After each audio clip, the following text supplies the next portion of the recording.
कि तो तैयार सुनने के लिए। हालेलुया। मैं सिर्फ 2-3 घंटे का सोया हुआ हूं, अगर नींद आ जाए तो मुझे जगा दीजिएगा। Praise Lord. हालेलुया। कि तो एक्साइटेड है खुदा की हुजूरी में। 4-5 लोग तो हैं, बाकी को ठंड लगी हुई है मेरी तरह।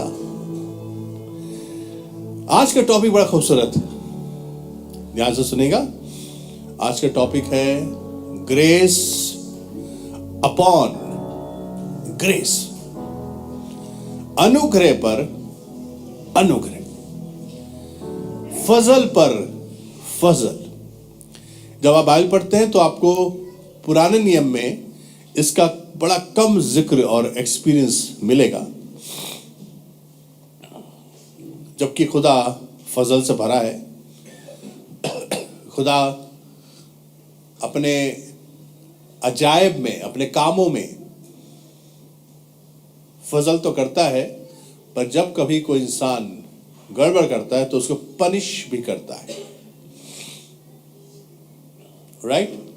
ओल्ड टेस्टमेंट में खुदा ने पनिशमेंट बहुत दी, तो इसलिए खुदा की जो शख्सियत है पुराने नियम में, वो दंड देने वाली, आड़े आने वाली,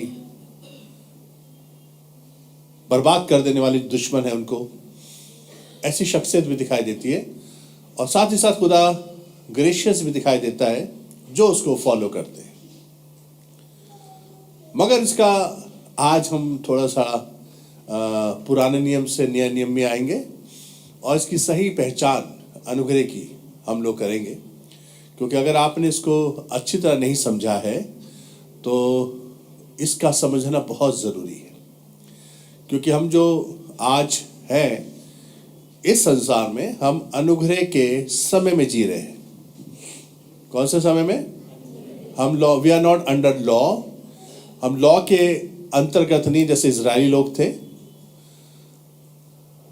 यीशु मसीह लॉ कंप्लीट करने आया था, आपको मालूम ही है।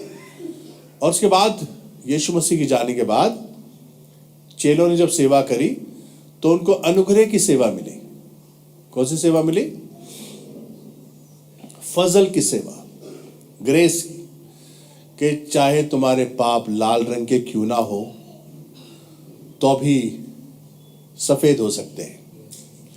चाहे तुमने कितना ही गुनाह क्यों ना कर लिया हो, चाहे तुमने कितने भी पाप कर चुके हो और आपको लगता है कि कोई आशा नहीं है, चाहे कितनी ब्लंडर मिस्टेक आप जिंदगी में कर चुके हो और आपको लग रहा है कि सुसाइड ही इसका एक लास्ट अटेम्प्ट बाकी, तो भी खुदा कहता है रुक जाओ, मेरा अनुग्रह है। There is something special. एक फजल बड़ी खूबसूरत चीज़ है, बहुत ही ज़रूरी चीज़ है, और इसका जानना भी ज़रूरी है। क्योंकि बहुत से लोग इसलिए खुदा उनके पीछे नहीं चल पाते, ध्यान से सुनिएगा, क्योंकि सोचते कि हुक्म मानना बड़ा मुश्किल है। हुक्म, पर मैं बताता हूं कि यीशु मसीह ने फजल के वसीले से हमें हुक्म मानने की इतनी अच्छी ताकत दे दी है कि जो पुराने नियम में इजरायली लोग नहीं कर पाए, हम नए नियम में फजल के वसीले से आसानी से कर लेते हैं। Praise the Lord. पुराने नियम में परमेश्वर बार बार उनको सिखाता आया कि मुझे छोड़ किसी और की उपासना नहीं करना, और अपने खुदा से जुड़े रहना। खुदा उनसे सिखा रहा था कि मुझसे प्रेम रखो, प्रेम का रिश्ता रखो, पर वो लोग प्रेम का तो नहीं रख पाए, पर वो डरते थे खुदा से, कहीं खुदा हमें बर्बाद ना कर दे, तो उसकी हुक्मों को डर के मारे मानते थे। Not by his there free will, बल्कि यूं कहें कि बाउंडिंग के साथ, प्रेशर के साथ। जैसे किसी को यहाँ बंदूक लगा दें, गोली, और उसके बाद बोले कि ये चल चाय बना, तो चाय बनाएगा। रोटी बना मेरे लिए, तो रोटी बनाएगा।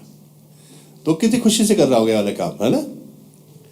उसको सिर्फ ये है कि अगर मैंने ये काम नहीं किया तो मैं गोली से मारा, तो सारे काम करेगा। ओल्ड टेस्टमेंट में कुछ इसी तरह से था कि खुदा ने लॉ ऐसे बना दिए थे कि तुमने ये नहीं करा तो ये होगा, वो नहीं करा तो ये होगा। तो लोग बेचारे डर के मारे हुक्म मानने की कोशिश करते थे। आई एम नॉट सेइंग कि सब मान लिया करते थे, पर जो नहीं मानते थे उनको आड़े आने हाथ खुदा लिया करता था। पर जो ग्रेस है, जो फजल है, ये अनुग्रह जिसको हम कह रहे हैं, इसकी बड़ी ताकत है, इसकी बड़ी अहमियत है। जो पुराने नियम के अंदर इसका मैनिफेस्टेशन थोड़ा कम था। जैसे एक दिन दाऊद को खुदा ने, एक दिन शैतान ने दाऊद से कुछ काम करवा लिया, गिनती करवा ली अपनी प्रजा की, और खुदा को ये बात पसंद नहीं आई।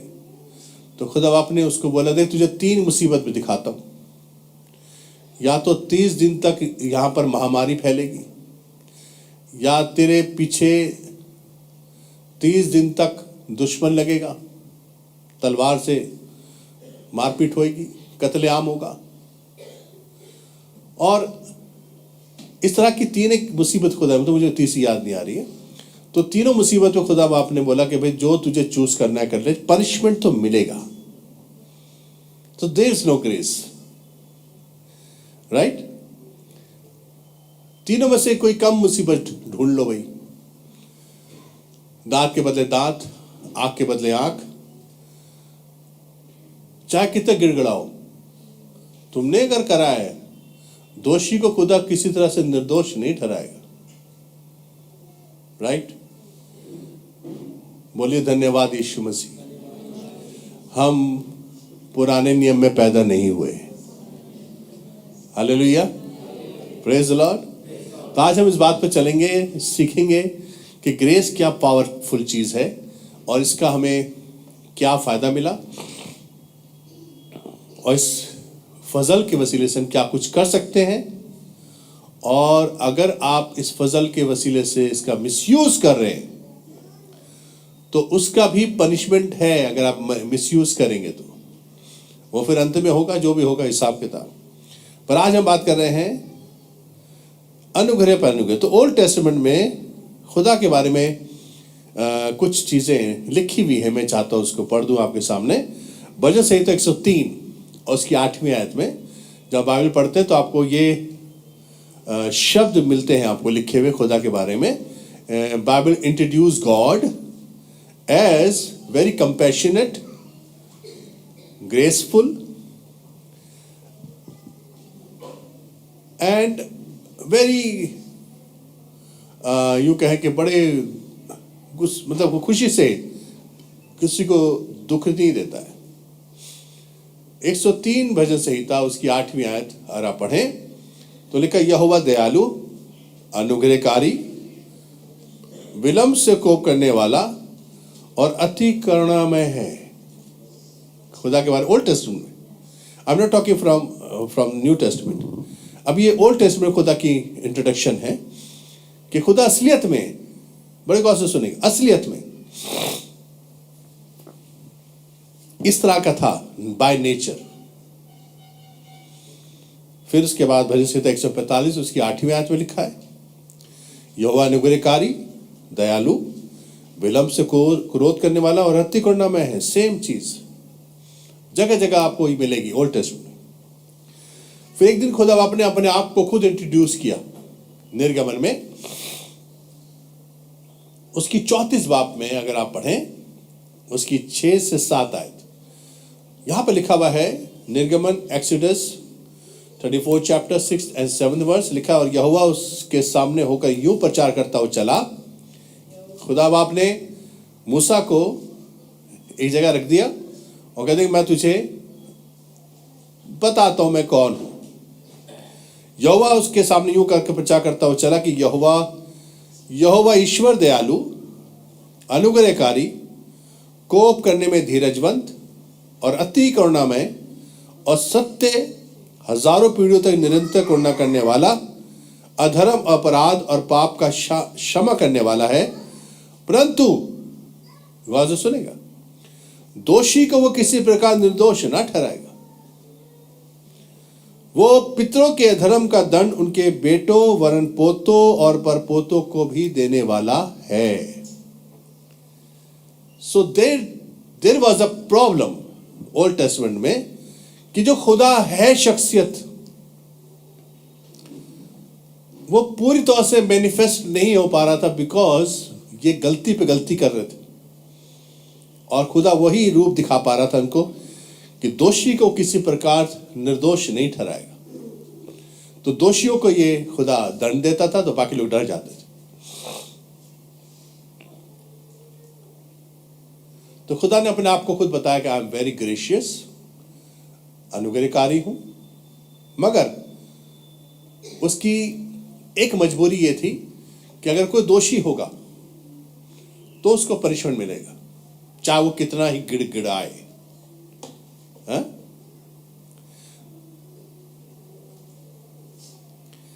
पर हुआ यह कि समस्या ये थी खुदा को कि जमीन पर खुदा को रिप्रेजेंट करने वाला कोई शख्स नहीं था। जैसे कि एग्जाम्पल के तौर पे कौन कौन लोग थे जिनके जरिए खुदा काम कर रहा था। जैसे मूसा को देख लेते हैं। मूसा, जब लॉ आया तो मूसा लिखा बहुत ही नम्र इंसान था, पृथ्वी के सारे लोगों में सबसे नम्र व्यक्ति। पर जब मूसा एक ऐसे वक्त फंसा जहां पर मूसा ने खुदा की पूरी तौर से मैनिफेस्टेशन नहीं कर पाया, और एक समय आया कि वो अपना गुस्सा इजराइल को भड़का दिया उसने, और कहने लगा क्या चाहते हो कि तुम हटीले लोग हो, तुम ये हो वो सब बोला। उसके बाद खुदा बाप उसके सामने आया, कहने लगा देख तूने मुझे पवित्र नहीं ठहराया, जैसे तू पहले ठहराता आ रहा था, पर अब तू पवित्र नहीं ठहरा पा रहा है। सो खुदा की जो मोहब्बत या प्यार या दया या कंसर्न था उसको जमीन पर कोई दिखा नहीं पा रहा था, चाहे मूसा ही क्यों ना हो। 40 दिन खुदा के साथ रहने के बाद दूसरा एक शख्स हम देखते हैं, दाऊद, जो खुदा के दिल के बड़ा मुताबिक था। दाऊद के बारे में लिखा है, जब दाऊद, उसके साथ बहुत से लोगों ने बुरा बुरा करा, ये सब आपको कहानी मालूम है। जब दाऊद बूढ़ा हो गया और मरने पर था तो अपने बेटे सुलेमान को बुलाया, और पता क्या कहा उससे कि देख मेरे जितने दुश्मन हैं मैंने छोड़ तो दिया था उनको, पर तू उनको जिंदा मत छोड़ना, मेरे जाने के बाद सबको कत्ल कर देना। और सबका नाम बता के गया था दाऊद ने अपने दुश्मनों को माफ नहीं किया। So there was nobody on earth कि खुदा की असलियत को कितना ग्रेशियस है उसको कोई पेश कर। इसलिए सारे लोग पुराने जमाने में डरते थे, कांपते थे, और डर के मारे खुदा की पीछे चलने की कोशिश करते थे। इसलिए खुदा के बारे में लिखा है कि वो अनुग्रहकारी, विलंब से कोप करने वाला, अच्छा सब कुछ था, मगर वो उसको प्रेजेंट जमीन पर कोई कर नहीं पाया। इसलिए तो खुदा कैसा है कि तू जानते खुदा हमारे वसीले से जमीन पर काम करता है ना। मूसा को खुदा ने चूज किया सिर्फ इसलिए कि इजराइलियों को वहां से मिस्र से निकाल कर कनान देश में लेके आए। खुदा अकेले भी कर सकता था ये वाला काम, but why he needed man, क्योंकि बाइबल बताती खुदा जमीन पर अपने लोगों के वसीले से काम करता है। हालेलुया। अगर आपको यहाँ से खुदा की आवाज़ पहुँचती है तो खुदा यहाँ के लोगों को जो खड़े होकर खिदमत करते हैं उनके वसीले से आपसे बात करता है। तो जमीन पर प्रॉब्लम यह थी कि नोबडी वाज देयर, कि खुदा की सही रूप, क्योंकि पुराने जमाने में सब उसको कहते थे ये जल उठने वाला ईश्वर है, भड़क जाता है, डरते थे लोग।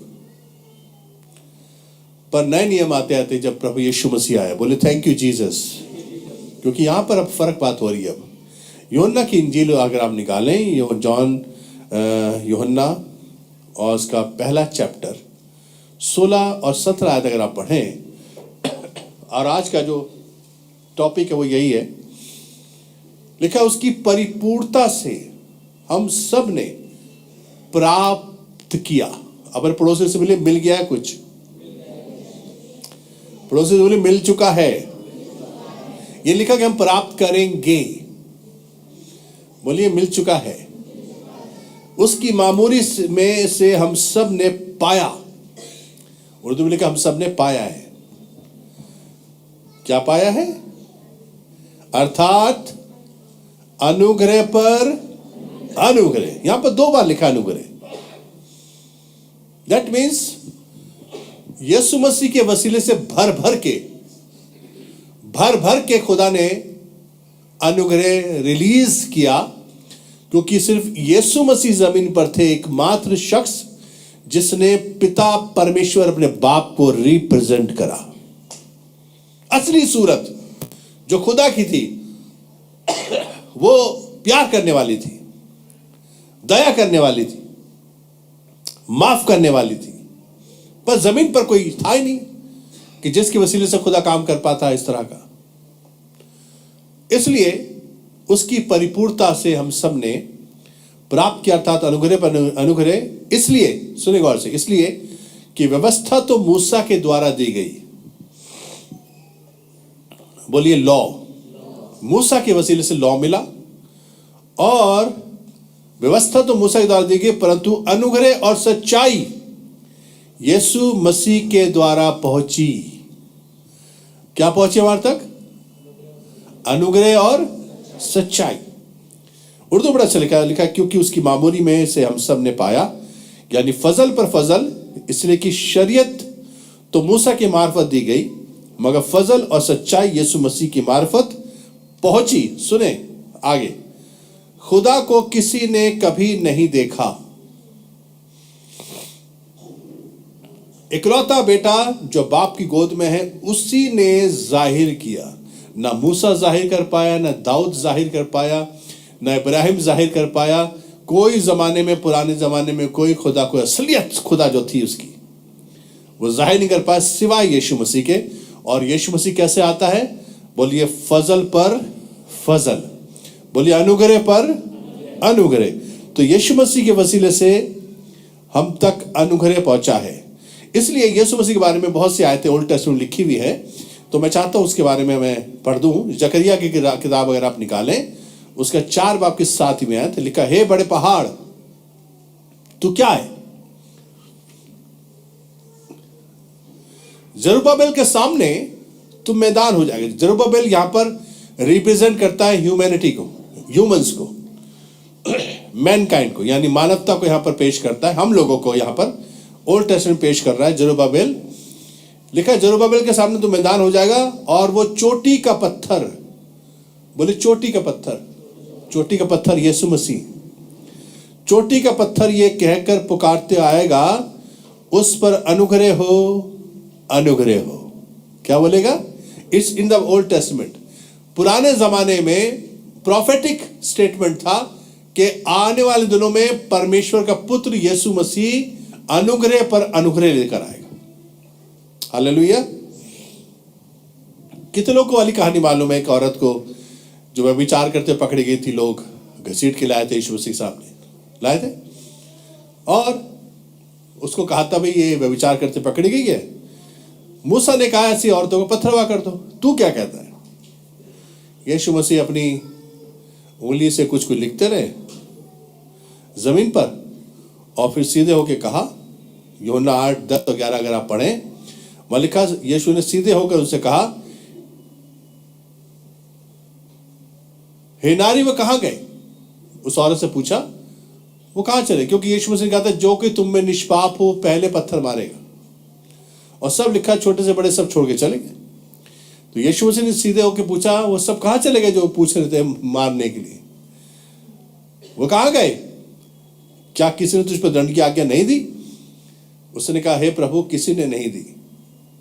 तो यीशु ने कहा, मैं भी तुझ पर दंड की आज्ञा, क्योंकि यीशु मसीह के पास अथॉरिटी थी कि वो सारे पत्थर उठाकर उसको मार सकता था, क्योंकि वही था ऐसा शख्स जिसने कोई पाप नहीं किया था। उसने यूं तभी कहा कि मैं भी तुझ पर दंड की आज्ञा नहीं देता, ये मेरा अनुग्रह है। क्या है? मैं दे सकता हूं दंड तुझे, ये केस मेरे सामने आया है and I am the person जो पत्थर उठाकर तुझे मार सकता हूं, पर मेरा अनुग्रह तेरे पास इसलिए पहुंचा क्योंकि मेरे वसीले से जमीन के ऊपर अनुग्रह पर अनुग्रह आया और कहने लगा, मैं भी तुझ पर दंड की आज्ञा नहीं देता, जा फिर पाप ना करना। अनुग्रह कैसे नहीं मिला अजीजों? हम सब भी इसी तरह से थे, हम सब दंड के अधिकारी थे।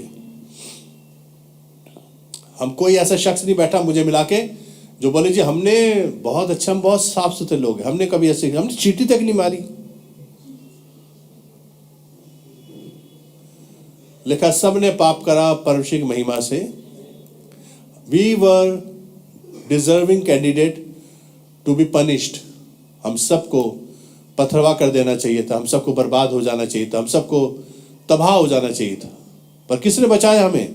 अपने पड़ोसी को बोलिए किसने बचाया? बताइए किस, बोलिए किसने बचाया है? बोलिए फजल ने, बोलिए अनुग्रह ने। हमें यीशु मसीह के वसीले से बार बार अनुग्रह मिला अजीजों। हम इसलिए यहाँ पर बैठे हैं, इसलिए नहीं कि बहुत अच्छे हैं, बहुत हमने अच्छे अच्छे काम करे, खुदा कहे वाओ, ऐसा कोई व्यक्ति नहीं है। अब मुझे भी मिला के कोई भी नहीं है। हम यहाँ पर जो कुछ भी हैं फजल से है उसके। इसको कभी भी हल्की बात ना समझे। हम सब ने उसके वसीले से फजल पर फजल हासिल किया, क्योंकि मूसा ने तो व्यवस्था दी थी, पर यीशु के वसीले से सच्चाई और अनुग्रह हम तक पहुंचा है। बोलिए अनुग्रह। यीशु मसीह सच्चाई और अनुग्रह से परिपूर्ण नहीं थे, यीशु मसीह अनुग्रह और सच्चाई से परिपूर्ण थे। तो उसके सीक्वेंस को समझिए। अनुग्रह किस लिए पहले बताया गया है? कि यीशु मसीह पनिश कर सकता है, उसके बाद अथॉरिटी है। वही एक शख्स जिसने पाप नहीं किया था। मगर अनुग्रह क्या है? कि माफ कर देता है। और फिर सच्चाई पता क्या है? हाँ तू व्यभिचारन है, जा फिर पाप मत कर। This is your truth. सच्चाई भी सुन के जा। जब खुदा हम पर अनुग्रह करता है अजीजों, तो ये मत सोचिए कि हम बच गए ताकि हम मजे करें दोबारा, जो पहले करे थे फिर करें। इसलिए खुदा ने हमें अनुग्रह दिया ताकि फिर पाप ना करें। हालेलुया। बोलिए फजल पे फजल। तो ये हमें अनुग्रह मिला क्यों है? इसके लिए पहले कुरिन्थियों 15 बाब में चलेंगे और उसकी 10वीं आयत से पढ़ेंगे। ये ग्रेस बहुत इंपॉर्टेंट है, इसको समझना, इसलिए मैं चाहता हूं इन आयतों को ध्यान से सुने। लिखा, परंतु पौलुस अपने बारे में कह रहा है, परंतु मैं जो कुछ भी हूं, पौलुस अपने बारे में बोल रहा है, मैं जो कुछ भी हूं परमेश्वर के अनुग्रह से हूं। Praise Lord. कितने लोग ये कह सकते हैं हम खुदा के फजल से? पौलुस अपने बारे में कहता है मैं जो कुछ भी हूं परमेश्वर के अनुग्रह से, और उसका अनुग्रह जो मुझ पर हुआ वो व्यर्थ नहीं हुआ। जब खुदा हम पर अनुग्रह करता है तो हमें व्यर्थ अनुग्रह जाने नहीं देना। उसका क्या करना चाहिए? मैंने उन सब से बढ़कर परिश्रम किया। अनुग्रह किस लिए मिला अजीजों? बोली मेहनत करने के लिए। बोली मेहनत, कुछ काम करने हैं अनुग्रह पाने के बाद। अनुग्रह का मतलब ये नहीं कि हम अच्छी जिंदगी जी रहे हैं, अच्छी नौकरी है, पैसा आ रहा है, गाड़ी हमारे पास है, घर हमारे पास है, जिस रेस्टोरेंट में जाते हैं खाना खा लेते हैं, जो मर्जी चाहते खरीद लेते हैं, बढ़िया फ़ोन हमारे पास है, आईपैड हमारे पास है, वहाँ पर ये है, हम तो कभी भी अमेरिका चले जाते हैं, हम तो कभी भी घूमने चले जाते हैं, पैसा बहुत है। इसलिए फजल थोड़ा दिया था आपको कि आप अच्छी जिंदगी बिताएं और क्या हम बहुत संपन्न हैं, और यहाँ पर पूरे साल भर यही गवाही दे, खुदा ने मुझे फ्रिज दिया, खुदा ने मुझे मकान दिया, खुदा ने मुझे गाड़ी दी, खुदा ने मुझे कपड़े दिए, खुदा ने मुझे नौकरी दी, खुदा ने मुझे ये दिया वो दिया। यही गवाहियां दे के भरते रहो। करा क्या? अनुग्रह हासिल करने के बाद काम क्या क्या है? पौलुस ये सिखा रहा है यहाँ पर। करा क्या उसके? कहता है जब मुझ पर अनुग्रह हुआ, मैं जो कुछ भी उसके अनुग्रह से हूं, पर यह अनुग्रह मुझ पर व्यर्थ नहीं हुआ। मैंने उन सबसे बढ़कर परिश्रम करा। उसने उनसे बढ़कर मतलब कि यीशु मसीह के 11 जो चेले थे, यीशु के 11 चेलों से बढ़कर परिश्रम करा, पौलुस अपने बारे में कहता है। और यह बात सच है। 11 चेले सिर्फ इजराइल में एक पहली सदी की चर्च चलाते रहे, और पौलुस जगह जगह गांव गांव में कलीसियाओं को स्थापित करता चला गया। वो पहली सदी की कलीसिया चलाते रहे और पौलुस जगह जगह उसने डिसाइपल तैयार कर दिए। पौलुस कहता है मैं जब अपनी सेवा उनकी सेवा से कंपेयर करता हूं तो मैंने उनसे बढ़कर परिश्रम किया है। हालेलुया, यह है अनुग्रह। मैंने उनसे बढ़कर मेहनत करी तो भी ये मेरी ओर से नहीं हुआ, परंतु परमेश्वर के अनुग्रह से जो मुझ पर था। आप चाहे कितने अकम्प्लिश कर लीजिए अजीजों, आप कुछ भी जो कर पाओगे भी वो भी उसके फजल से ही होगा। आप अपनी मेहनत तो करोगे, मगर मेहनत पर खुदा का फजल अगर नहीं आया तो काम अकम्प्लिश नहीं होगा। हालेलुया। तो पौलुस कहता है मैंने अपने ऊपर जो खुदा का फजल आया मैं इसको फालतू में बेकार नहीं होने दिया, मेहनत करी। मैं चाहता हूं 2026 में अजीजों कुछ मेहनत करिए, कुछ आत्मा को बचाने की कोशिश करिए, किसी की जिंदगी को बदलने की कोशिश करिए, किसी को मसीह के पास लाने की कोशिश, किसी की जिंदगी को बेहतर बनाने की कोशिश करिए। Do something for others. मेहनत करो। ये गवाहियां जिंदगी भर रहेंगी, हमें ये दिया वो दिया ये दिया। आपने क्या दिया? What you released. बात तो यहां पर ही है। नहीं हम रेगुलर संडे चर्च गए थे, वेरी गुड। हम तो गाना गाते हैं, वेरी गुड, तो हो गई सेवा। हमने सारे मैसेज की नोट बना रखे, हो गई सेवा, हो गया परिश्रम। टारगेट लीजिए अजीजों, 2026 एंड होते होते खुदा बाप में एक व्यक्ति को तेरी हुजूरी में लाना चाहता हूं। At least 1 person. एक तो मैंने बहुत ही छोटा सा बताया आपको, छोटा सा एक शख्स, एक परिवार ढूंढिए जिनको आप मसीह में लाओगे। Make a target. किस साल इस परिवार को मैंने टारगेट कर लिया है, ऐसे करिए, फ्रेम करिए, ऐसे फ्रेम बनाइए और उस फ्रेम में उस बंदे को रखिए, उस परिवार को रखिए। ये मेरा टारगेट। Praise the Lord. मुझे खुदा ने बहुत से टारगेट दिए साल के, मैंने सबको लिख लिया है and I will do it. मेहनत करूंगा। मैं ये गवाहियां नहीं देना चाहता इस साल खुदा ने मुझे 3 दफा अमेरिका ले गया, मैंने गाड़ी खरीद ली, खुदा बाप ने मुझे ये दे दिया। ये गवाहियां टुच्ची गवाहियां हैं। मैं इसको टुच्ची गवाही समझता हूं। अंत के होते होते 2 आत्मा भी अगर आप खुदा में ले आए, वो आपकी गवाही है कि यू डिड समथिंग। मेहनत करिए आप। We should work hard in the kingdom of God. बरकतें अनुग्रह इसलिए नहीं मिला मजे करने के लिए।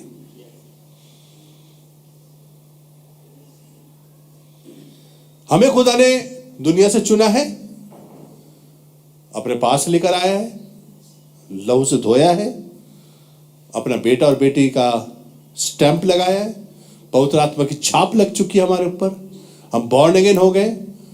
अब क्या करेंगे? या तो इसी वक्त खुदा उठा ले, इसी उठा ले तो चलो बात खत्म हुई, हम सब ठीक ठाक हो गया, चलेगा यीशु। पर जब तक छूटे हुए हैं यहां पर, उसके फजल में मेहनत करो। क्या करो? अपने पड़ोसी से बोलिए आलस छोड़ना पड़ेगा।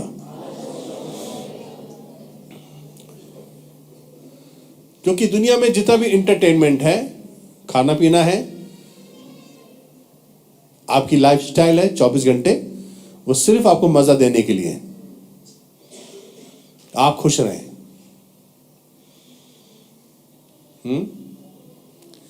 पर आज का मैसेज यह है कि अजीजों, पौलुस से सीखना पड़ेगा, कुछ मेहनत करो कि बादशाहत भी बड़े खुदा की।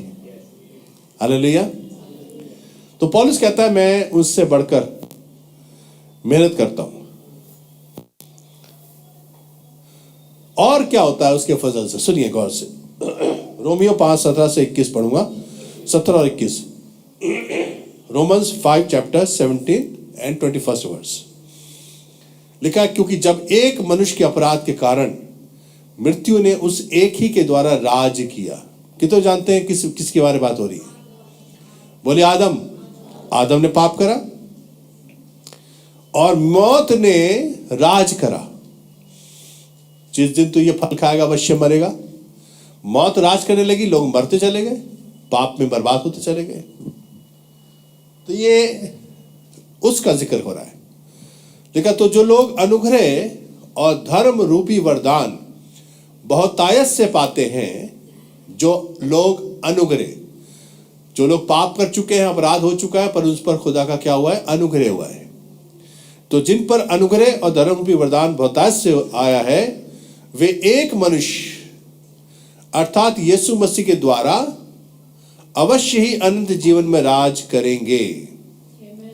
कितने जानते हैं यीशु मसीह एक व्यक्ति जिसने पाप नहीं किया, आदम एक व्यक्ति जिसने पाप करा। आदम के वसीले से पाप जमीन पर आया, मौत ने राज करा। यीशु मसीह का अनुग्रह और धर्म का वरदान लोगों पे बहुतायत से हुआ, तो यीशु मसीह अनंत जीवन का राज करेगा। हम पर किसका राज हो जाएगा? अनंत जीवन। अब आप मर भी जाओ तो भी जिंदा रहोगे, और आप जिंदा हो और यीशु पे विश्वास रखते हो तो कभी ना मरोगे। कितने समझ गए इस बात को? हमेशा की जिंदगी कब शुरू होती है? सुनिए, हमेशा की जिंदगी आप मरने के बाद स्वर्ग में जाओगे वो नहीं है।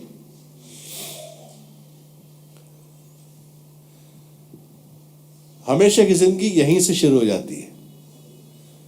बोले यहीं से। जब आप पर खुदा का अनुग्रह होता है और आप पर खुदा के फजल के वसीले से यीशु मसीह आप पर अनंत जीवन के वजह से आप उसमें राज करते हो। किसकी वजह से? अनुग्रह से। और हमें क्या मिलता है? बोले हमेशा की जिंदगी। परमेश्वर ने जगत से ऐसा प्रेम रखा कि उसने अपना इकलौता पुत्र दे दिया, ताकि जो कुछ विश्वास करेगा उसको फजल मिलेगा। फिर क्या होगा?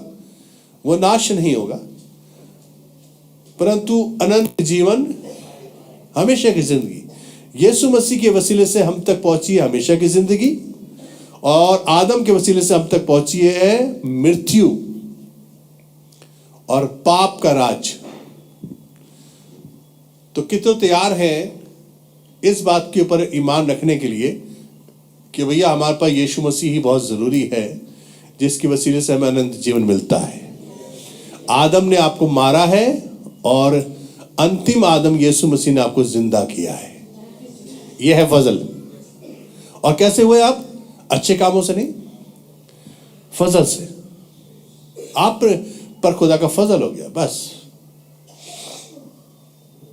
जैसा पाप ने मृत्यु फैलाते हुए राज किया, वैसे हमारे प्रभु यीशु मसीह के द्वारा अनुग्रह भी अनंत जीवन के लिए धर्मी ठहराते हुए राज करेगा। Praise the Lord. तो कौन राज कर रहा है? अनुग्रह। धर्मी ठहरा रहा है, हमें धार्मिकता में लेके जा रहा है, और ऐसा बना दे जैसे कि किसी ने पाप ही ना किया हो। कभी कोई इंसान पापी रहा ही ना रहा हो, ऐसा इंसान को खुदा ने बना दिया है। हालेलुया। सो ये अनुग्रह पाप से छुड़ाने के लिए हमें दिया गया है। पाप की जीवन से छूटने के लिए अनुग्रह मिला है। रोमियो 1:6 में 6 वाक्य की पहली और दूसरी आयत में लिखा हुआ है, बड़ी जरूरी चीज है, इसको मैं चाहता हूं पढ़ें आपके सामने। लेकिन सो हम क्या कहें? क्या हम पाप करते रहे कि अनुग्रह बहुत हो? सुनिए गौर से। हम पाप करते रहे कि अनुग्रह बहुत हो? कई लोग इसका मिसयूज करते हैं। खुदा तू तो अनुग्रहकारी है। खुदा कहता है यस, पर ये हमें सर्टिफिकेट नहीं मिलता है कि हम पाप कर रहे जानबूझकर। लिखा है कदापि नहीं, जब हम पाप के लिए मर गए तो फिर आगे को उसमें क्यों कर जीवन बिताए। तो पाप के वजह से हमें मृत्यु आई, अनुग्रह से हमें हमेशा की जिंदगी मिली। पर हमेशा की जिंदगी मिलने के बाद फिर दोबारा पाप करने की जरूरत नहीं। मैं किसी से बात कर रहा था और बात यह आई कि लोग इतने सालों से आराधना कर रहे हैं, बाइबल पढ़ रहे हैं, चर्च जा रहे हैं, पर बदले नहीं है, बदलाव नहीं है। मैंने कहा हाँ बात तो सही।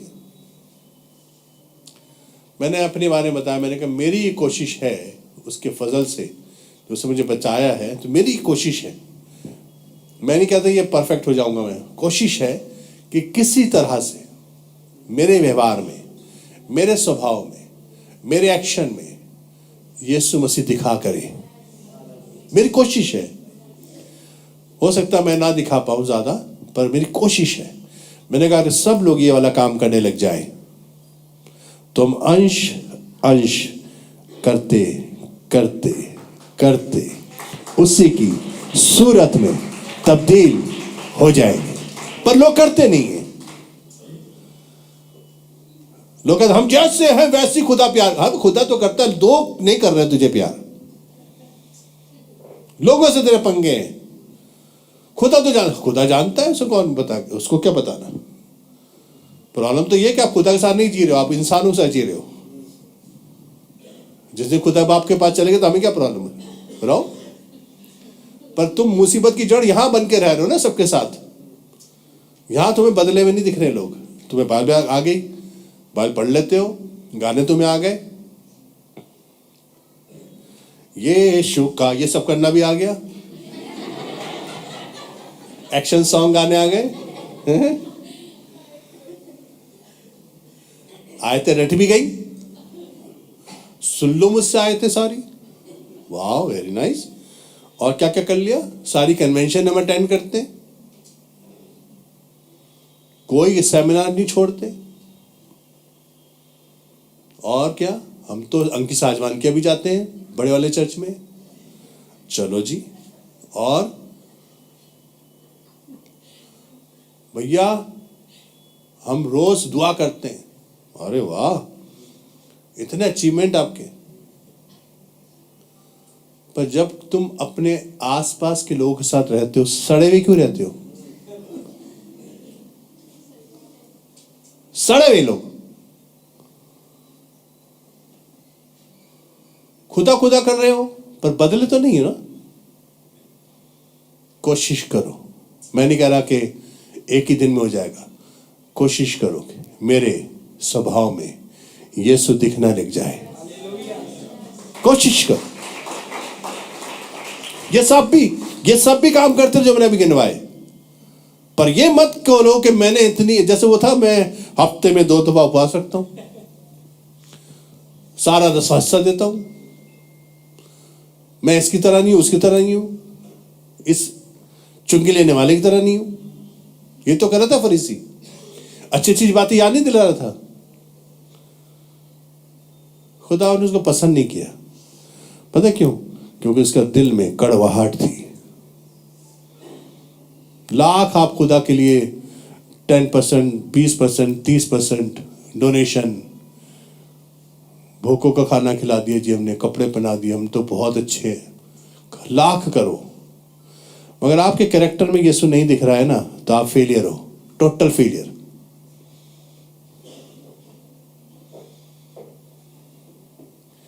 कितने बार मेरी बात समझ गए? मैं नहीं कह रहा मैं यीशु मसीह बन गया हूं, मैं ये कह रहा हूं मैं कोशिश करता हूं कि मैं बदतमीज ना दिखाई दूं। मैं कोशिश करता हूं कि मैं गुस्से वाला ना दिखाई दूं। मैं कोशिश करता हूं कि मैं लालची ना दिखाई दूं, घमंडी ना दिखाई दूं। कोशिश करता हूं, मैं कोशिश करता हूं कि यीशु की मोहब्बत लोगों के साथ बांट सकूं। कोशिश है। कितना कर पाता हूं ये खुदा बाप के और मेरे बीच की बात है। कोशिश तो करो यार, बदलेंगे तो तभी जब कोशिश करोगे। यीशु की सूरत में अंश अंश करके, 2 कुरिन्थियों 3:18 में लिखा है, सब जब हम सबके उघाड़े चेहरे से मसीह का प्रताप इस प्रकार प्रकट होता है, जिस प्रकार दर्पण में हम उसी तेजस्वी रूप में अंश अंश करके बदलते जाते। हालेलुया। तो यीशु मसीह जब आया था, पाप से छुड़ाने आया था, हमें पापी रहकर, बदतमीज रहकर, बरकत की गवाहियां दे लेकर और खूब ढेर सारी आयतें हमें पता हो, इसलिए नहीं आया था। सॉरी, बोली हमेशा की जिंदगी। हमें उसने हमेशा की जिंदगी का कैंडिडेट बनाया है। आज मैं मर जाऊं तो मुझे हमेशा की जिंदगी में दाखिल होने की एश्योरेंस होनी चाहिए। Hallelujah, praise the Lord. पर जिनके पास एश्योरेंस नहीं है, यू हैव टू रिपेंट। उसके फजल से हम सब ने हासिल किया अनुग्रह पर अनुग्रह। उसी के अनुग्रह से हमें सब कुछ मिला है। तो जो कुछ भी पौलुस कहता है, मैं हूं खुदा के फजल से हूं, और मैंने मेहनत करी है, और उससे बढ़कर मेहनत करी है। जब पाप आया एक इंसान के वसीले से, उसने राज करा, तो यीशु मसीह के वसीले से अनुग्रह आया। अनुग्रह ने भी राज करा और हमेशा की जिंदगी फैलाई। आपके वसीले से दूसरों तक हमेशा की जिंदगी जानी चाहिए। हालेलुया। तो बदलेंगे कैसे? तो मैंने थोड़ा सा फोकस किया कि कब बदलेंगे आखिरकार। मुझे खुदा ने बताया कि जब यीशु मसीह आएगा तो 1 सेकंड बदल जाएंगे। पर जब तक आप वहां तक पहुंचो, अभी कोशिश करनी शुरू करो कि बदलते जाएंगे। लिखा हम सब के सब पिछली तूरी फूकी जाएगी और हम सब बदल जाएंगे और यीशु की मानिंद हो जाएंगे जैसे यीशु मसीह आएगा। That is total complete perfection जब यीशु के आने पर मिलेगी। पर उससे पहले हम अगर बैड एग्जाम्पल है अपने कैरेक्टर में, अपने स्वभाव में, अपनी जुबान में, अपनी सोच में, अपने व्यवहार में, दूसरों के साथ, रिश्तों में, तो सुधरने की जरूरत है अंश अंश करके। हालेलुया। तो क्या हम पाप करते रहे क्या अनुग्रह बहुत हो? बोलता थी कदापि नहीं। जब हम सब पाप के लिए मर गए तो फिर आगे को उसमें क्यों कर जीवन। जब आप एक दफा कह चुके ना गुस्से पर मैंने लगा दिया अपनी रोक, अब से मैं गुस्सा नहीं करूंगा, तो फिर कोशिश करो कि ये रिपीट ना हो। वापिस उससे मत जाइए, क्योंकि धोई हुई स्वरनी कीचड़ में लौटने के लिए फिर दोबारा चली जाती है। स्वरनी को कीचड़ बड़ी पसंद है, वो भूल जाती कि किसी ने उसको नहला धुलाकर साफ सुथरा भी किया हुआ है, भूल जाती है। हम भी भूल जाते हैं कि दफा कि यीशु मसीह के बेशकीमत खून ने, उसके फजल ने हमें धोया है, साफ सुथरा बनाया है, ताकि हम उसके राज्य में रहें। पर फिर दोबारा अगर आप कीचड़ में जा रहे लौटने, तो आई थिंक यू फॉरगॉट कि किसी ने आप पर मेहनत की हुई है। आप जब बुराई करते हो ना, you go back to the कीचड़। जब घमंड करते हो, you go back to the कीचड़। जब गुस्सा करते हो, you go back to that कीचड़। जब बुराई करते हो, घमंड करते हो, बदतमीजी करते हो, बेइज्जती करते हो किसी की, you go back to that dung. फिर आपको खुदा बाप, खुदा कहता है मैंने तुझे अनुग्रह दिया था, साफ किया था, फिर तू कीचड़ में चला गया। क्या हम फिर बार बार पाप करें कि बार बार हमें अनुग्रह मिले? बालताती नहीं। तो सबके पास यह ऑप्शन है आज कि बदलने की कोशिश करिए। आज और कल और परसों बढ़ते चले जाइए। मत सोचिए हम तो ऐसे ही रहेंगे। आई हेट दिस स्टेटमेंट, हम तो ऐसे ही हैं भैया। कई लोग कहते हैं ना हम तो ऐसे ही हैं, पर खुदा मुझे प्यार करता है। मुझे डाउट है आपके स्टेटमेंट पर। खुदा को प्यार करता है कि एक दिन ये आदमी तौबा करेगा। मैं वेट कर रहा हूं, इसी बात के लिए वेट कर रहा है। खुदा प्यार तो करता ही है, जान तो दे ही चुका, कितना मारोगे उसको? कुर्बानी तो हो चुकी है उसकी, कि दोबारा क्रूस पे चढ़ाने का प्लान है उसका। तो सुधरने की जरूरत है आज अजीज हम सबको। हालेलुया। तो हमें फजल खुदा ने इसलिए दिया कुछ अच्छा करें। अब बहुत हो गया उठक पटक, वही कीचड़ में लौटाना वापस जा जाकर, बहुत हो गया। It's enough, it's totally enough, बहुत हो चुका। कुछ बदले हुए लोग दिखने चाहिए कलीसिया में। ऐसे वाले नहीं, हम नहीं आएंगे, हमें बड़ा बुरा लग गया उन्होंने ऐसे कहा था। ऐसे छोमी वाले लोग तो मुझे बिल्कुल पसंद नहीं है।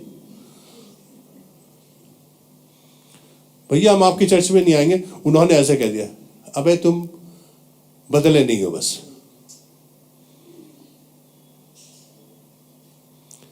ये जो छोमी का पौधा देखा आपने, टच मी नॉट देखा है? कितना बढ़िया लगता है ना देखने में। जैसे आप छुओ, हम भी कितना ऐसे चर्च में आते हैं खिलखिलाए हुए हैं।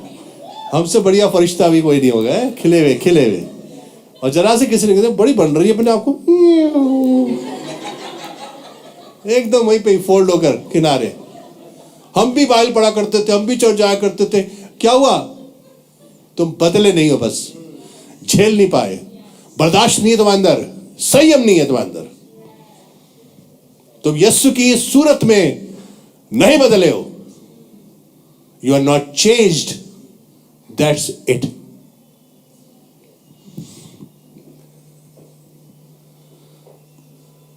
इफिसियों 2 बाब उसकी 8वें से 10वीं आयत पढ़ूंगा। लिखा हुआ है अनुग्रह क्या करता है। मैं बता रहा हूं आपको अनुग्रह क्या क्या करता है। क्योंकि विश्वास के द्वारा अनुग्रह ही से तुम्हारा उद्धार हुआ है। कितनों ने यीशु मसीह विश्वास किया? तो फिर यीशु मसीह ने इसके एवज में क्या करा? हमें नजात उद्धार दिया अनुग्रह से। जब हमने विश्वास करते हैं यीशु मसीह पर, उसके ब्लड पर विश्वास करते, उसने हमारे क्रूस पे कुर्बानी दी, खून बहाया। He died on the cross for us। उसका बेशकीमत खून हमारे गुनाहों की क्षमा के लिए बह गया। जब विश्वास करते हैं यीशु मसीह के सुप्रीम सैक्रिफाइस पर, तो ऊपर से फजल आता है। और हमें क्या मिलता है? फजल का मैनिफेस्टेशन, बोलिए उद्धार। जिसके पास उद्धार का एक्सपीरियंस है उसको फजल ऑलरेडी मिल चुका है। जिसका उद्धार नहीं हुआ है ना अजीजों, वो बदतमीज रहेगा, ध्यान से सुनेगा, बड़े गौर से। वो चिड़चिड़ा रहेगा, कुड़कुड़ाता रहेगा, कंप्लेन, अरे ये पसंद नहीं, वो पसंद नहीं, हमें वहां नहीं जाएंगे, वो बेकार है, उसके साथ हाथ नहीं मिलाएंगे, वो तो गंदा है। We will be like this, क्योंकि हमारे को अभी हम उद्धार नहीं पाए हुए। हम दुनियावी, संसारिक और दुनिया की आलूदगी से भरे हुए चर्च में बैठे हैं, बस इतना ही फर्क है वही जो पीछे से आ रहा है। पर जिस दिन आप यीशु के लहू पर विश्वास करते हो, क्रूस पर विश्वास करते हो, उसकी बलिदान पर विश्वास करते हो, ऊपर से फजल आता है हमारे ऊपर, और फिर हम पर नजात का प्याला उड़ने लग जाता है। इसी को कहते हैं बॉर्न अगेन होना। इसी को कहते हैं अंदर कुछ हुआ है, कुछ तो हुआ है अंदर।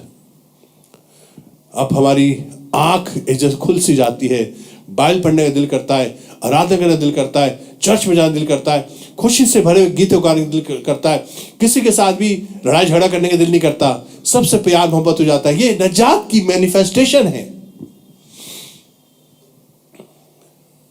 अगर आप कुड़कुड़ नेगेटिव, इससे पंगा उससे पंगा, आपको निजात नहीं मिली है। सॉरी, आप सिर्फ बाइबल पढ़ लेकर आते हो और आप बाइबल पढ़ते हो घर में, कभी कभी आपका उद्धार का एक्सपीरियंस नहीं हुआ अभी। Sorry, I am very sorry to say, अगर आप ऐसे हो तो। क्योंकि उद्धार आने के बाद तो बात ही फर्क हो जाती है। उद्धार आने के बाद पता क्या होता है? You are totally changed inside. आपके अंदर भावनाएं बदल जाती हैं। आपके लिए दुश्मन होता नहीं है कोई। आप दुनियावी हो इसलिए आप कुड़कुड़ पुड़पुड़, नेगेटिव और मतलब खोर, लालची, घमंडी, ये सब चल रहा है आपका, because you are not getting salvation. 2026 नजात का साल रहेगा आप सबके लिए। तैयार है नजात रिसीव करने के लिए? पर कैसे मिलेगा आपको मालूम है? नजात मिलेगी विश्वास के द्वारा, अनुग्रह ही से तुम्हारा उद्धार हुआ है। किससे हुआ है हमारा उद्धार? फजल से हुआ है। ये तुम्हारी ओर से नहीं है। बड़े गौर से सुनिए, ये भी बड़ी मजेदार चीज है। ये मुझे आज मैं निजात पाने जा रहा हूं, आज मुझे निजात मिलेगी, नहीं मिलेगी, खुदा बाप की ओर से होगी तो मिलेगी। Hallelujah, praise the Lord. आप अपने आप को खुदा के सामने रखो कि खुदा मुझे निजात चाहिए, तो ये ऊपर से फजल आएगा, क्योंकि ये तुम्हारी ओर से नहीं है वरन परमेश्वर का दान है।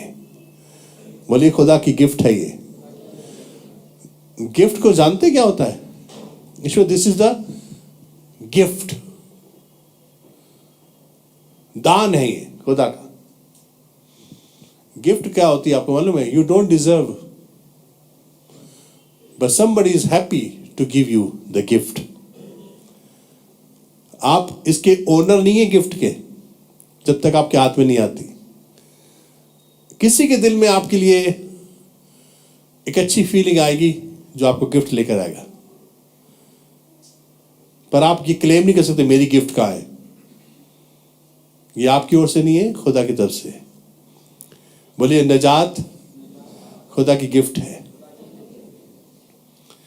पाप की मजदूरी तो मृत्यु है, परंतु परमेश्वर का वरदान हमारे मसीह यीशु में अनंत जीवन। ये गिफ्ट है खुदा की। मैं चाहता हूं हर एक के पास ये गिफ्ट होनी चाहिए। आपको एक गवाही होनी चाहिए कि मेरी जिंदगी को खुदा ने निजात दिया है, मेरे पास उद्धार का एक्सपीरियंस है, मेरा जीवन बदल गया है, मैं वो दुनियावी शख्स नहीं रहा जैसे मैं पहले था। ये तुम्हारी ओर से नहीं वरन परमेश्वर का दान है, और ना कर्मों के कारण। कर्मों के कारण का मतलब क्या है? अच्छे अच्छे काम दिखा के खुदा से निजात प्राप्त कर लोगे, ऐसा नहीं है। ना कर्मों के कारण, ऐसा ना हो कि कोई घमंड करे, क्योंकि हम उसके बनाए हुए हैं।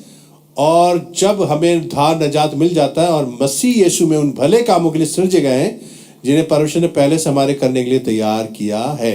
उद्धार के बाद हमें अच्छे काम करने की ताकत मिलती है, पर अच्छे काम करके निजात प्राप्त नहीं कर सकते आप। खुदा को इंप्रेस है, देखो मैंने खुदा को कितने भूखों का खाना खिलाया, देखो मैंने कितने को ये पानी पिलाया, मैंने देखो कितने अच्छे अच्छे काम करे, मैंने देखो कितना बड़ा हॉस्पिटल बना दिया। ये सब दिखा के खुदा से निजात पाएंगे? हो नहीं सकता, पॉसिबल नहीं। खुदा के फजल से निजात मिलती है, और जब निजात मिल जाती है तो हम परमेश्वर ने हम सबको भले भले कामों के लिए पहले से ही तैयार किया हुआ है। वो काम जब भी हम करेंगे तो क्रेडिट खुदा को देंगे। ये पता चलेगा इससे आपको। देखिए बहुत बढ़िया रेवलेशन दे रहा हूं आपको। जो शख्स अच्छे अच्छे काम करता है वो अपने आप को क्रेडिट देता है जब तक उसकी निजात नहीं होती, और जिस दिन उसकी निजात हो जाती है फिर वो अच्छे अच्छे काम करता है तो क्रेडिट यीशु मसीह को देता है। अगर कोई शख्स आपको लगे ऐसा मैंने ये किया मैंने वो किया, तो उसका निजात नहीं हुई, बस इतना ही है फर्क। हॉस्पिटल में देखी थी वो फोटो आपने, एक बीमार इंसान के पास 3 लोग खड़े हुए, 3 केले लेकर हाथ लगा के, वो बेचारा होगा यूं देख रहे अकेले और फोटो खींच रही है। ये निजात पाए हुए लोग नहीं है, क्रेडिट अपने आप को दे रहे हैं। जिस दिन आपकी निजात हो जाएगी और आप जब अच्छे काम करोगे तो उस जगह से बिल्कुल हट चुके होगे जहां पर क्रेडिट होता है। क्रेडिट हमेशा यीशु के पास जाना चाहिए। हालेलुया। उधार पाने के लिए अच्छे काम करने की जरूरत नहीं है, उधार पाने के बाद अच्छे काम करने की जरूरत है ताकि खुदा उनको महिमा मिले। इब्रानी 4 उसके 15 से 16 पढ़ूंगा, जल्दी से सुनेंगे क्या लिखा है। लिखा है क्योंकि हमारा ऐसा महायाजक नहीं, यीशु मसीह के बारे में बात हो रही है, हमारा ऐसा महायाजक नहीं जो हमारी निर्बलताओं में हमारे साथ दुखी ना हो सके, वरन वो सब बातों में ना ही परखत हो गया तो भी निष्पाप निकला। इसलिए आओ, बोलिए आओ, हम अनुग्रह के सिंहासन के निकट या बांध कर चले। तो यीशु मसीह कहां बैठा हुआ है पता? अनुग्रह के सिंहासन पर। हम पर दया हो, गौर से सुनिए, अनुग्रह इसलिए हमें खुदा ने दिया है कि हम पर दया हो और वो अनुग्रह पाए जो आवश्यकता के समय हमारी सहायता कर सके। कितनों की आवश्यकताएं हैं? आप सोचते हो आपकी जरूरतें पैसे से पूरी होती हैं? इन the kingdom of God money will come through grace of God. आवश्यकताएं आपकी पूरी होंगी खुदा के फजल से। तो आपको क्या चाहिए? अनुग्रह के सिंहासन के पास जाइए, आप पर खुदा के फजल होगा और आपकी वो आवश्यकताएं पूरी होंगी जिसकी आपको जरूरत है। हालेलुया। हम लोग सोचते हैं पैसा नहीं है, आपको सोचना है अनुग्रह कहां से मिलेगा। मेरे पिता अनुग्रह के सिंहासन के सामने बैठा है, मैं सिर्फ चला ही जाऊंगा उसके पास या बांधकर, वो मुझे देखेगा और अभी दया उंडेल देगा और कहेगा इस पर अनुग्रह हो, और आवश्यकता के समय हमारी सहायता हो जाएगी। Hallelujah, hallelujah. मेरे पास हजारों गवाहियां ऐसी हैं जिसमें मैं कह सकता हूं खुदा ने ऐन वक्त पर अपने फजल से जरूरतों को पूरा किया। ऐन वक्त पर खत्म हो गया, जेब में पैसा नहीं है, कुछ नहीं है, खर्चा सामने खड़ा हुआ है। बाय फेथ मैंने जिंदगी बिताई है, हमेशा, आज भी बिताता हूं। और अब क्या करेंगे? हाथ में किसी के सामने फैलाता नहीं, ये मेरा रिकॉर्ड है, मैं कभी पैसे नहीं मांगता। हाँ, घर में मेरी बीवी के साथ चलता थोड़ा बहुत, और इस बात पे चलता कि मैं लूंगा तो एक्स्ट्रा दूंगा। क्या मैं सही कह रहा हूं? समझ में आ गई बात? क्योंकि मुझे मालूम है खुदा के फजल में की ताकत कितनी है। ऐन वक्त पे खुदा का फजल होता है, ऐन वक्त पर, और खुदा कभी लज्जित होने नहीं देता। Praise the Lord, praise the Lord. तो जरूरतें कैसे पूरी होंगी, आवश्यकता कैसे पूरी होंगी? सुने, बोलिए अनुग्रह के सिंहासन के सामने सिर्फ जाने से। यहां पे ये नहीं लिखा कि जाकर मांगो ना, नहीं लिखा। ये लिखा है आओ हम हियाव बांधकर अनुग्रह के सिंहासन के सामने चले जाएं कि हम पर दया हो और वो अनुग्रह पाए जो आवश्यकता समय हमारी सहायता कर सकता है। जब खुदा आपको देखता है ना चीजों, जब आप उसके अनुग्रह के सामने जाते हो, सिंहासन में बैठा हुआ है, सोच के देखिए, खुदा अनुग्रह के सिंहासन में बैठा है और आप उसके पास जाके खड़े हो जाते हो, सिर्फ जाके खड़े हो जाते हो। Thank you Jesus, thank you Lord, thank you. उसको बताने की जरूरत नहीं है कि आपकी क्या आवश्यकताएं हैं, क्योंकि बाप को खुद पता होता है बच्चों की क्या क्या जरूरत है। तो सिर्फ जाना है, सिर्फ मांगना नहीं है। अपने बाप के पास या बांध के जाओ और तुम्हारी हर आवश्यकताओं को खुदा अपने अनुग्रह से पूरा करेगा। बोले उसका अनुग्रह। पौलुस एक दिन क्या लेगा, बड़ी तकलीफ है खुदा बाप, बड़ा मुसीबत है, रोज सुबह शाम आता है शैतान और उसका दूत मुझे घूंसे मारता है, और एक कांटा भी छुपा हुआ करके, जब भी चलता हूं चुपता है वो। 3 दफा दुआ करी उसने, खुदा आपने जवाब दिया। पौलुस, कांटा नहीं निकलेगा, घूंसे मारने वाला शैतान आएगा रोज, वो मैं रोकूंगा नहीं, पर मैं तुझे एक चीज देता हूं बड़ी जरूरी है, कि मेरा अनुग्रह तेरे लिए काफी है। हालेलुया। अजीजों, आप किस तरह की तकलीफों से गुजर रहे हो, डोंट वरी, खुदा आपको इतनी ताकत दे देगा कि आप उसको ऐसे ही हंस के निकाल लोगे। क्यों? क्योंकि उसका अनुग्रह ज्यादा जरूरी है कि बनिस्बत के कांटे से निकलने से। अनुग्रह पता क्या चीज है? मैं आपको बताऊं, कितने लोग कभी कभी जानते हो ऑपरेशन के बारे में, जब कभी डॉक्टर्स ऑपरेशन करते हैं तो उस जगह को किसी चीज से सुन कर देते हैं, और पेशेंट की, अब हमारे बता बैठे उनको तो पता ही होगा ये चीज है। ऑपरेशन बड़ा तगड़ा हुआ था भैया का, पेशेंट की क्या चाहे आंख खुली भी हो, आराम से वो ऑपरेशन करवा लेता है, क्योंकि उसको वहां पर अनुग्रह डाला हुआ है।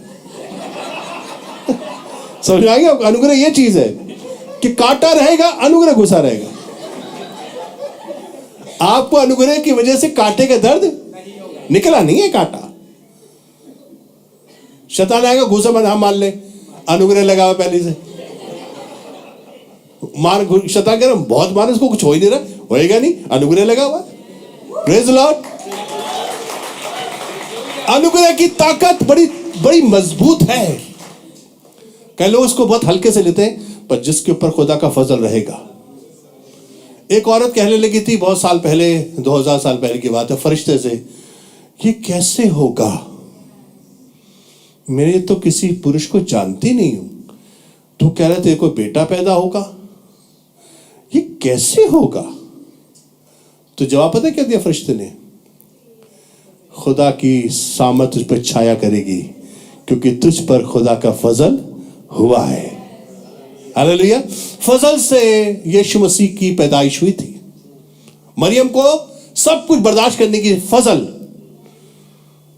सलाम तुझको, तुझ पर खुदा का फजल हुआ है। हालेलुया। अजीजों, जरूरतें पूरी होंगी, फजल में बने रहिए खुदा के। नजात भी खुदा के फजल से मिली है हमें, हमारे अच्छे कामों से नहीं। आखिर में एक दो बातें जरूरी बताऊंगा कि आप अगर चाहते हैं आपकी लाइफ में ये वाला फजल मिल जाए, और मैं बिलीव करता हूं कि हम सबको ये फजल कूट कूट के चाहिए। बोलिए कूट कूट के, क्योंकि अगर ये फजल आपके पास रहा तो आप दुनिया के सबसे अमीरों में काउंट होंगे। देखिए सबसे बड़ा अमीर आदमी पता कौन है? सुनिएगा, अडानी अंबानी की बात नहीं कर रहा हूं, ये लोग जानते नहीं अमीरी क्या चीज होती है। सबसे पहला sign, if you are wealthy, good health, अच्छी सेहत अगर आपके पास है, यू आर वेल्दी पर्सन। दूसरी चीज, if you are surrounded with positive people, और आपके संपर्क में अच्छे लोग रहते हैं, और आपका गेट टुगेदर ऐसे लोगों के बीच होता है जो नेगेटिव नहीं है, आपका फ्रेंड सर्कल पॉजिटिव लोगों के साथ में, कलीसिया में लोगों के साथ में है, you are wealthy person. Hallelujah. तीसरी चीज, आपकी वेल्थ आपके मेंटल स्टेटस पर बड़ी डिपेंड करती है। If you are mentally fit, आप बदतमीज नहीं हो, नेगेटिव नहीं हो, बुराई नहीं करते, यू आर मेंटली फिट।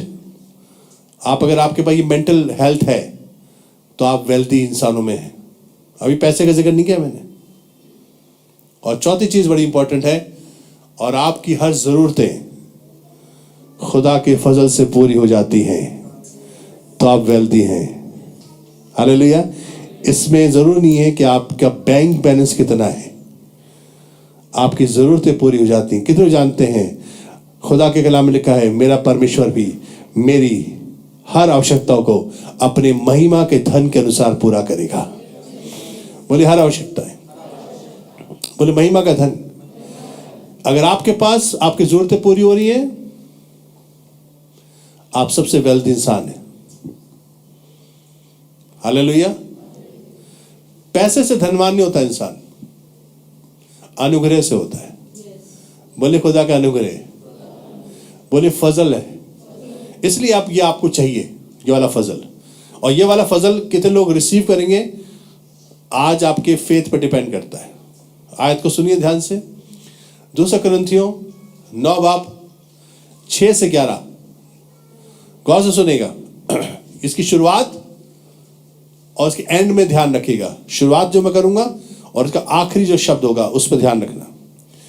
बात तो ये है, बोली बात तो ये है, जो थोड़ा बोता है वो थोड़ा काटता है।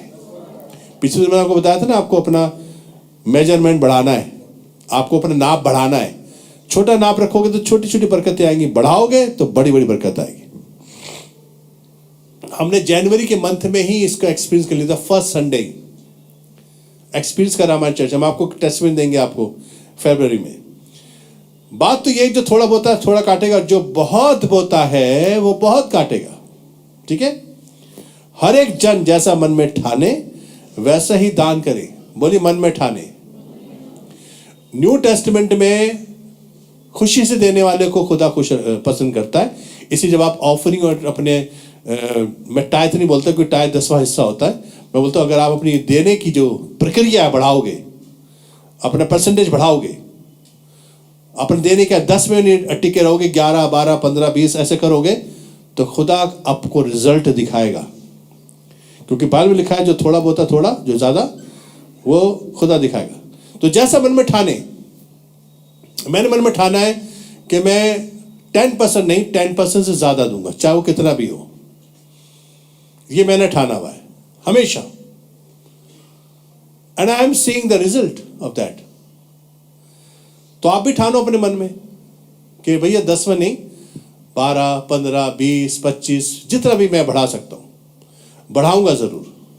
क्योंकि हमने एग्जाम्पल देखा था ना, 90% तक लोगों ने दिया हुआ है, सिर्फ 10% पे गुजारा करा, 90% खुदा को दिया हुआ। तो जैसा मन में ठाने वैसा दान करें, ना कुड़ के। नए नियम में कुड़ के नहीं है। पुराने नियम में लोग दबाव से देते थे, और ना दबाव से, क्योंकि परमेश्वर हर्ष से देने वाले से प्रेम, बोले खुशी से देने वाले से। तो खुशी से जब आप देते हैं खुदा की खिदमत में, तो खुदा आपकी खुशी को देखकर ब्लेस करता है। ये फजल है खुदा का। आगे सुनिए, क्योंकि परमेश्वर हर्ष से देने वाले से प्रेम रखता है, और परमेश्वर सब प्रकार का अनुग्रह तुम्हें बहुतायत से दे सकता है। सब लोग बोलिए, सब प्रकार का अनुग्रह परमेश्वर तुम्हें बहुतायत से दे सकता है। इसका मतलब है एक अनुग्रह नहीं है, बहुत से अनुग्रह हैं जो खुदा के फजल से। इसमें तभी लिखा है अनुग्रह पर अनुग्रह मिलेगा, अनुग्रह पर अनुग्रह, अनुग्रह पर अनुग्रह, बहुत से अनुग्रह हैं। अच्छे माता पिता, प्यारे भाई बहन, नन्हे मुन्नों का प्यार और साथ मित्रों का, ये भी खुदा का वरदान है।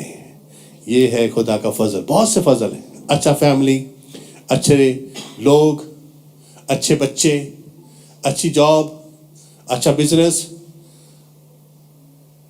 अच्छी हेल्थ, ये सब फजल है खुदा का। तो परमेश्वर सब प्रकार का अनुग्रह तो बहुतायत से दे सकता है, जिससे, मेरे पीछे पीछे बोलिए, जिससे, उस अनुग्रह के वसीले से लिखा हुआ है, नॉट विद द मनी, जिससे हर बात में, बड़े आवाज से सुनिए, बोलिए हर बात में, हर समय, सब कुछ जो तुम्हें आवश्यक हो तुम्हारे पास रहे, और हर एक भले काम के लिए तुम्हारे पास बहुत कुछ हो। यह है परमेश्वर का सब प्रकार का अनुग्रह, कि खुदा आपको ऐसा अनुग्रह देगा कि इसके पास हर समय होना चाहिए पैसा, इसके पास जब भी जरूरत पड़े किसी चीज की, इसके पास पैसा होना चाहिए। जब भी इसको आवश्यकता हो किसी चीज की, इसके पास होना चाहिए। यह है खुदा का फजल। ये कहां से रिलीज होता है? खुदा के सिंहासन से। कहां से होता है? ये अंबानी अडानी नहीं देंगे, ना मोदी देगा, कोई नहीं देगा आपको। ये हमारा बाप जो सिंहासन पे बैठा है वो देगा। Hallelujah, praise Lord. बोले मेरा बाप अनुग्रह के सिंहासन पे बैठा है, जब कभी मुझे जरूरत होगी उसके सामने सिर्फ जाने की जरूरत है, दे तो वो अपने आप ही देता है। हर प्रकार का अनुग्रह बहुतायत से देगा, हर समय हर बात में जो कुछ तुम्हें जरूरत हो सब तुम्हारे पास रहे, हर भले काम के लिए तुम्हारे पास बहुत कुछ हो। जैसे लिखा है कि उसने बिथराया, उसने कंगालों को दान दिया, उसका धर्म सदा बना रहेगा। सो जो बोने वालों को बीज, भोजन के लिए रोटी देता है, वो तुम्हें बीज देगा और उसे फलवंत करेगा और तुम्हारे धर्म के फलों को बढ़ाएगा, कि तुम हर बात में सब प्रकार की उदारता के लिए जो हमारे द्वारा परमेश्वर का धन्यवाद करवाती है, सब मिलके बोलिए धनवान किए जाओ।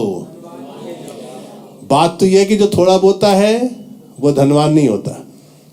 अगर आप चाहते हो धनवान हो, मैंने आपको बताया धनवान होने का तरीका सिर्फ पैसा ही नहीं है, हर प्रकार से खुदा आपको अनुग्रह देगा कि आप हर चीज में धनवान हो सको। तो ये बोलिए मेरे पर खुदा का फजल है, और हर प्रकार का अनुग्रह परमेश्वर में दे सकता है, पर आप लेने के लिए तैयार हैं कि तो चाहते हैं अनुग्रह मिले आपको हर वक्त में, हर समय। ये फजल है खुदा का। इसलिए बोने की प्रक्रिया पर फोकस करें। आखिर में एक दो बातें बता के खत्म करेंगे। इब्रानियों 12:28 वहां क्या लिखा है? लिखा है, इस कारण इस राज्य को पाकर जो हिलने का नहीं, उस अनुग्रह को हाथ से ना जाने दें। अपने हाथ से उठाइए। इसका मतलब है हाथ में खुदा का अनुग्रह दिया हुआ है। Praise the Lord. अनुग्रह को हाथ से जाने मत। इसका मतलब you have to catch hold of it. इसको आपको थाम के रखना है, जिसके द्वारा हम भक्ति और भय सहित परमेश्वर की ऐसे आराधना कर सकते हैं जिससे वो प्रसन्न होता है। इस राज्य को पाके जो किंगडम ऑफ गॉड है, जो हिलने का नहीं, उस अनुग्रह को हाथ से जाने। तो अनुग्रह को थाम के रखिए। आपकी नौकरी चली जाए कोई टेंशन नहीं है, दोस्त छोड़ के चले जाए कोई टेंशन नहीं है, रिश्तेदार मुंह मोड़ ले कोई टेंशन नहीं है, आपकी लाइफ में चाहे कितना भी कोलाहल हो जाए कोई टेंशन नहीं है। एक चीज जो आपके हाथ से नहीं जानी चाहिए वह है परमेश्वर का फजल। अनुग्रह को थाम के रखो बस, क्योंकि वही अनुग्रह आपको सब कुछ लौटा देगा। लास्ट टाइम हमने सीखा था ना कि दाऊद सबका सब लौटा लाया। आपकी लाइफ में सब कुछ लौट के आ जाए, ये अनुग्रह को छोड़ना नहीं बस। हालेलुया। अनुग्रह को कैसे छोड़ेंगे? जब हम पाप नहीं करेंगे, जब हम शुद्ध जीवन जीना चाहेंगे, परमेश्वर का अनुग्रह बढ़ता रहेगा। आखिर में क्या पढ़ेंगे? पहला पतरस के 5 बाब की 10वीं आयत। ये बड़ी मशहूर आयत है, आपने कई दफा पढ़ी होगी। पर यहां से लिखा है, अब परमेश्वर, मेरे पीछे बोलिए सब लोग, ये बड़ी अच्छी आयत है, बोलिए अब परमेश्वर जो सारे अनुग्रह का दाता है। मैंने आपको बताया था ना, एक अनुग्रह नहीं, अनुग्रह पर अनुग्रह, बहुत से अनुग्रह हैं, सिर्फ खुदा के फजल से मिल सकते हैं, हमें और कहीं से नहीं मिलेंगे। अब परमेश्वर जो सारे अनुग्रह का दाता है, अब मेरे पीछे बोलिए, जिसने तुम्हें मसीह में अपनी अनंत महिमा के लिए बुलाया, तुम्हारे थोड़ी देर तक दुख उठाने के बाद आप ही तुम्हें सिद्ध, स्थिर और बलवंत करेगा। बोलिए, सारा अनुग्रह खुदा से मिलता है। आपकी लाइफ को खुदा बलवंत करना चाहता है, स्थिर करना चाहता है, परफेक्ट करना चाहता है। मगर थोड़े समय का अगर दुख आ भी जा रहा है तो उससे घबराइए नहीं, क्योंकि ये थोड़े समय का, ये परमानेंट नहीं है, ये पासिंग टाइम है, निकल जाएगा। उसके बाद आपको खुदा बलवंत करेगा, सिद्ध करेगा और आपको स्टैब्लिश करेगा, क्योंकि आप पर खुदा का अनुग्रह है। हालेलुया। इसलिए अजीजों, आपको जो 2026 में सबसे ज्यादा चीज जरूरत पड़ने वाली है वह है परमेश्वर का फजल। हालेलुया। इसी के अंदर बने रहिए, इसी में ग्रो करिए, और जो कुछ भी खुदा चाहता है आपको खुदा अपने फजल से देता रहेगा। आप उसके फजल में बने रहिए।